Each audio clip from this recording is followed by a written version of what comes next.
এইখনে ঐতিহাসিক আলাবৈ পাহাৰ পছৰীয়া স্থিত পছৰীয়াৰ লগতে গোটেই অসমবাসী ৰাইজৰ বাবে এইটো উচৰ্গা কৰা হ'ব আৰু এইটো প্ৰজেক্ট আপোনাৰ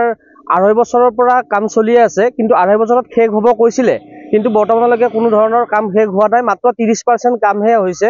গতিকে আমি মুখ্যমন্ত্ৰী মহোদয়ক জনাব বিচাৰো যে তেখেতে তদাৰক কৰি পেলাই যে অকমান খৰতকীয়া কৰিবৰ কাৰণে তেখেতক আমি আহ্বান জনাইছো লেহেমীয়া মানে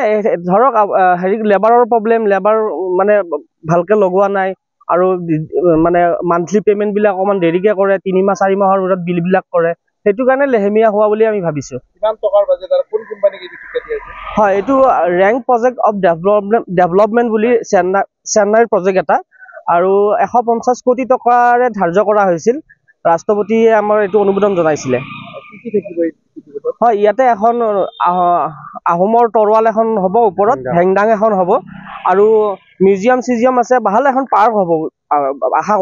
ভাল এখন পাৰ্ক হ'ব বুলি আমি আশা কৰিছো লেহেমীয়া গতিটো হোৱাৰ মেইন উদ্দেশ্য এইটোৱে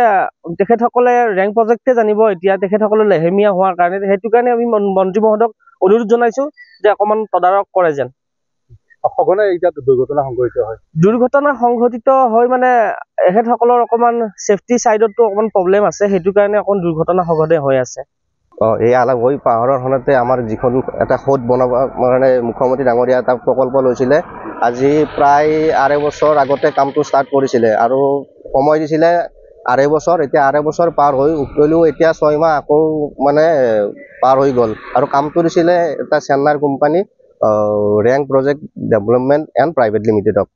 এটা দুখৰ বিষয় যে কামটো আমাৰ যেখিনি মানে যিমানখিনি গতিত আগবাঢ়িব লাগিছিল সেইখিনি কামখিনি আমাৰ সুকলমে হোৱা নাই আৰু তাৰ বাবে আমি মন্ত্ৰী মহোদয়ক অনুৰোধ জনাইছো তেওঁ যে অনতিপলমে কামখিনি চোৱা চিতা কৰি আগন্তুক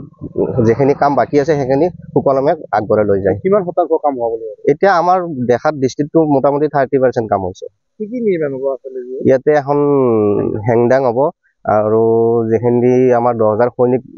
শ্বহীদ হৈছিল তেওঁলোকৰ স্মৃতিত এখন মেমৰিয়েল পাৰ্ক হ'ব আৰু বাকিখিনি সংগ্ৰহালয় থাকিব